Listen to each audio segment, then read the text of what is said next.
Hola, ¿qué tal muchachos? Espero que todos tengan una excelente semana y se encuentren bien allá en casita. El día de hoy vamos a analizar un tema sumamente importante. México es una nación independiente que se ha independizado de la corona española. Pero el asunto no debió haber sido tan fácil, ¿no? En 1810 iniciamos nuestra guerra de independencia, tardamos 11 años en conseguirla y en 1821 obtenemos esa independencia. Y entonces ya después de eso todo habrá sido miel sobre hojuelas. No, no lo creo muchachos. Así que el día de hoy vamos a estudiar cómo se fundó este nuevo estado, este nuevo país al que conocemos hoy como México, qué dificultades enfrentó en todo este proceso, qué problemas económicos tuvo que superar, qué problemas políticos tuvo que enfrentar, qué problemas sociales también tuvo que superar o a lo mejor ni siquiera los hemos superado todavía. Entonces el tema del día de hoy es hacia la fundación de un nuevo Estado. El objetivo, el aprendizaje esperado de esta semana es que tú logres, después de haber estudiado el tema, explicar las dificultades que enfrentó México para constituirse como una nación independiente.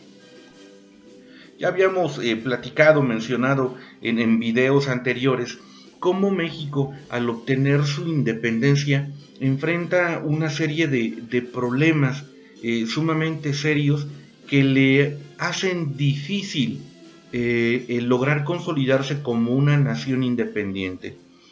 A partir de 1821, en que México logra su independencia después de 11 años de guerra, trata de imaginarlo por un momento, después de 11 años de guerra constante, bueno, pues el país se encuentra en una situación económica sumamente compleja. Piénsalo, los caminos completamente destruidos. ¿Y qué importancia tiene que los caminos hayan estado o no destruidos? Bueno, simple y sencillamente, que los caminos sirven para transportar mercancías y el transporte de mercancías permite el comercio y el comercio activa la economía. Ahora piénsalo, un país sin caminos, sin lugar por donde transitar esas mercancías, bueno, pues es muy difícil que desarrolle el comercio. Si no hay comercio, no hay dinero. Si no hay dinero, entonces no compramos. Y si no compramos, entonces la economía se encuentra completamente estancada. Pero el comercio no era la única actividad productiva afectada durante la época, no, también la agricultura, los campos estaban completamente paralizados, no había campesinos que hicieran producir a su tierra. La minería, por supuesto, también estaba completamente paralizada. No había minas que estuviesen trabajando, explotando o extrayendo los minerales respectivos. No, no lo había. Toda la economía estaba completamente paralizada. Por si esto fuera poco, muchachos, el dinero era muy poco, era muy escaso. Piénsalo, la mayoría del dinero era propiedad de peninsulares, de españoles. Al estallar la guerra de independencia y luego al conseguirse la independencia de México, la mayoría de esos peninsulares, la mayoría de esos españoles, lo que hacen es tomar su dinero, guardarlo y llevárselo a Europa. Ya lo habíamos mencionado en algún video anterior. Y al llevárselo a Europa, lo que ocurre en México es que simple y sencillamente no hay dinero circulante, no hay dinero físicamente con el cual poder ejercer comercio, con el cual poder comprar. Ante esta situación, muchachos, los países en general tienen como alternativa para poder obtener recursos el cobro de impuestos. Bueno, en México, en 1821, una vez obtenida la independencia de México, el cobro de impuestos era prácticamente imposible. Estamos hablando de un país sumamente grande, con un territorio sumamente extenso, muchachos, mucho más grande de lo que hoy conocemos como México. Era un país que llegaba desde Costa Rica hasta Texas, Arizona, Nuevo México, gran parte de lo que hoy es el territorio de los Estados Unidos de Norteamérica. Entonces era un territorio sumamente amplio. con relativamente poca población dispersa, es decir, que se encontraba habitando el territorio de México en lugares muy separados uno del otro. Entonces era muy complicado para México el lograr organizarse política y administrativamente, para poder ejercer el cobro de impuestos, que es una de las formas que tienen los países para obtener recursos, para poder generar una mejor economía. México no estaba en posibilidades de cobrar impuestos, así que la única alternativa, otra vez, era pedir préstamos. Básicamente a tres elementos o a tres instituciones, digamos. Se pedían préstamos a españoles, básicamente sumamente ricos, acaudalados, algunos de ellos que se quedaron en el país, a la Iglesia Católica, que para entonces es la institución más rica y más poderosa de la época, no solamente en México, sino a nivel mundial. Y por supuesto a otros países, a gobiernos extranjeros, entre ellos Francia, incluso Inglaterra, los Estados Unidos, etcétera. Entonces, la única solución a los problemas económicos de ese momento en México fue pedir préstamos.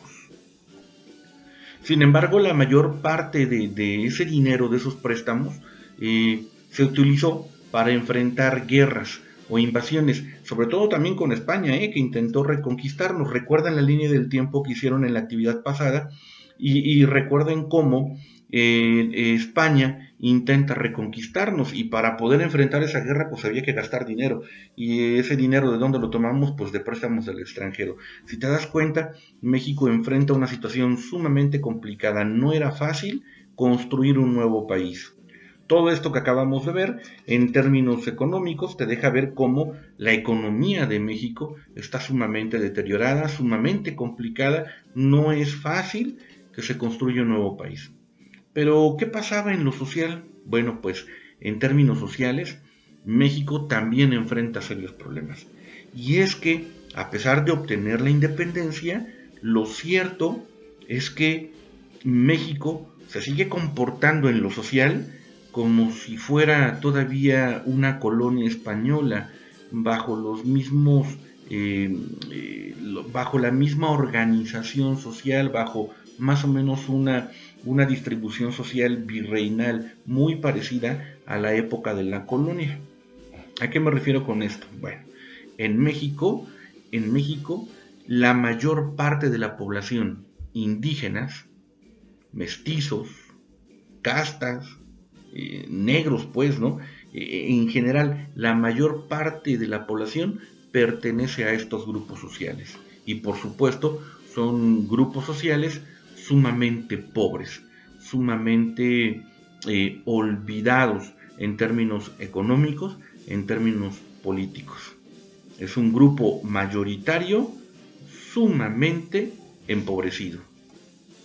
Pero por otra parte, hay un pequeño grupo, muy pequeño grupo, sobre todo formado por criollos, por algunos miembros de la Iglesia Católica, que ya lo mencionamos, se convierte en la institución más rica y poderosa de la época, y algunos militares, ¿no? En general, pero es un grupo muy pequeño, muy reducido, que son sumamente ricos y poderosos.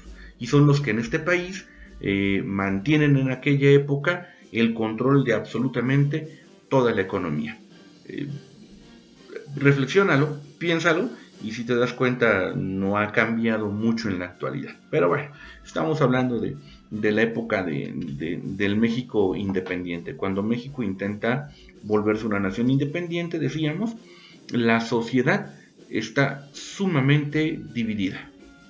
Insisto, una pequeña parte de criollos, religiosos y militares sumamente ricos, y una gran inmensidad del resto de la población, en su mayoría indígenas, de castas, negros, etcétera, sumamente pobres y obviamente sumamente afectados después de 11 años de guerra, de lucha por la independencia de nuestro país.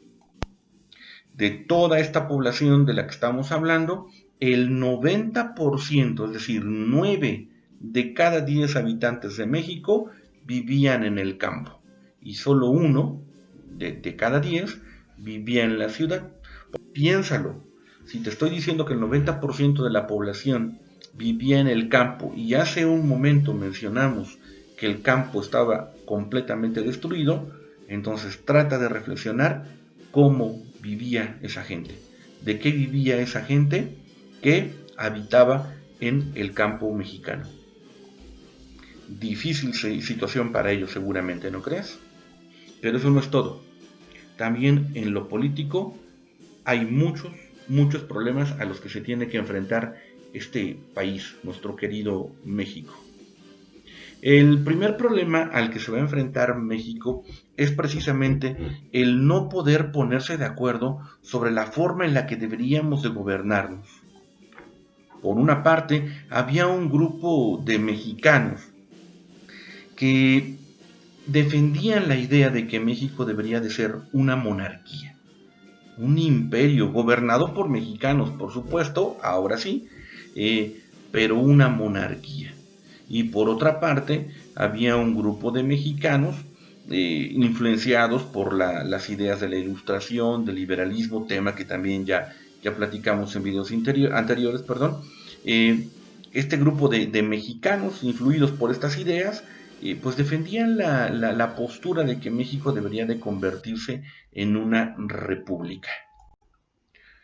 Pero por supuesto, muchachos, estamos hablando de personas que estaban interesadas y que estaban metidas en el ámbito político de nuestro país. La mayor parte de la población, muchachos, seamos ciertos, la mayor parte de la población ni siquiera estaba interesada por estos temas. La mayor parte de la población, ese 90% del que acabamos de platicar, yo creo que estaba más preocupado por llevar algo de comer a casa que por ver cómo debería de gobernarse nuestro país.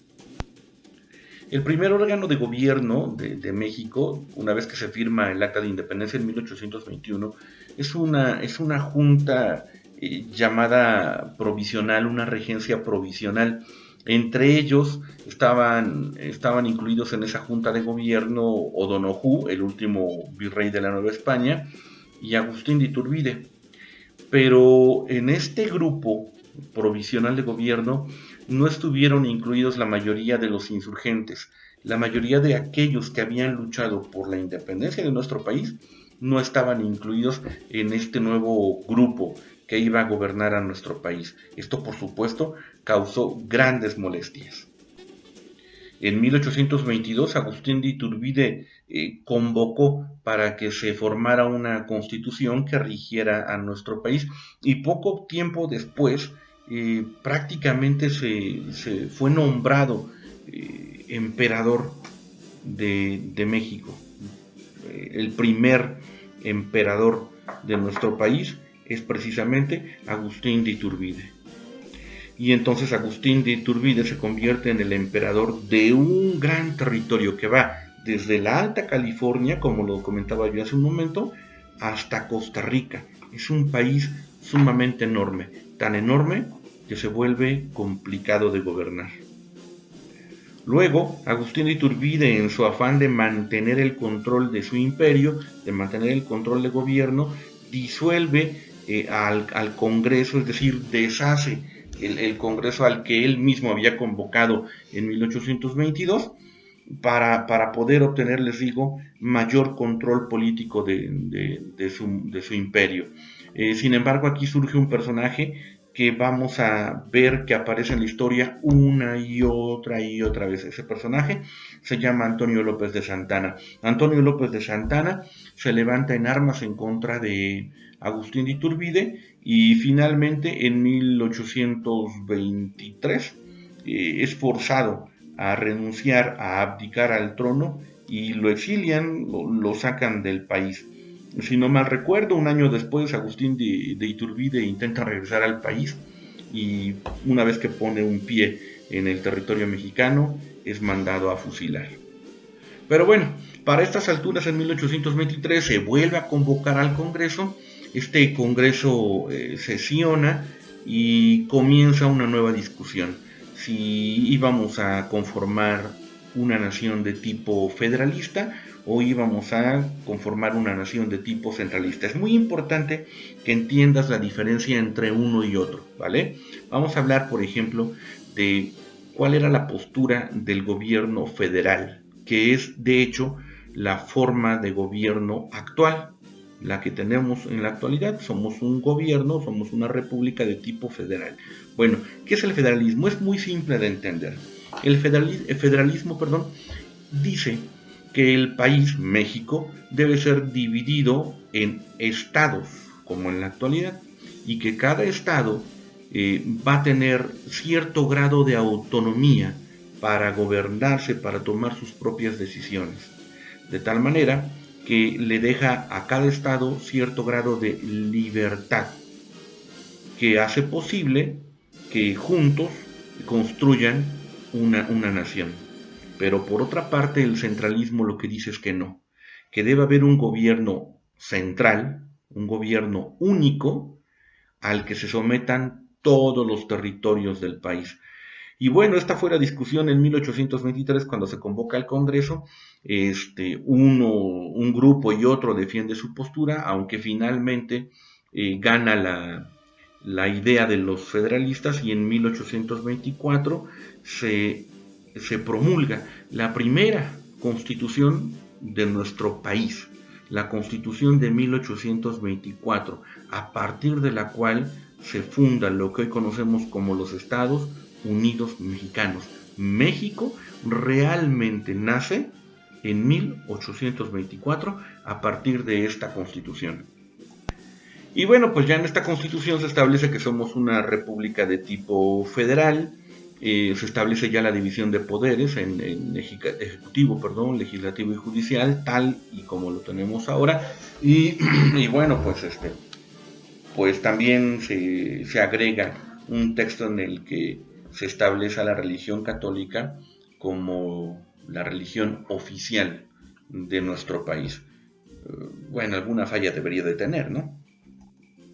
Y bueno, pues ya una vez que se promulga la Constitución de 1824, se convoca a elecciones y el primer presidente electo es precisamente Guadalupe Victoria. Por eso siempre decimos que el primer presidente de nuestro país se llamó Guadalupe Victoria. Por cierto, dato curioso, ni se llama Guadalupe, ni tampoco se llama Victoria. Sí, la verdad es que el nombre real de Guadalupe Victoria es José Miguel Ramón Adauto Fernández y Félix. El nombrecito de Guadalupe Victoria fue una ocurrencia de él por allá de 1821 cuando logró ganar una batalla a favor de los insurgentes y como la ganó Victoria y como tomó una plaza que se llamaba la Plaza de Guadalupe, pues se puso Guadalupe Victoria. Qué creativo, ¿no? Pero el caso es que, bueno, su nombre permaneció en la historia y lo seguimos conociendo todos como Guadalupe Victoria. Pero bueno, pues como ya lo comentamos, pues Guadalupe Victoria lo que recibe, el país que recibe en sus manos para gobernar, pues es un país en completa bancarrota, un país con una gran cantidad de población completamente empobrecida, un país políticamente dividido, un país en donde aun cuando se promulga la constitución de tipo federal, bueno, pues es un país en donde sigue la discusión entre los principales grupos políticos entre que si debíamos ser una república de tipo central o una república de tipo federal.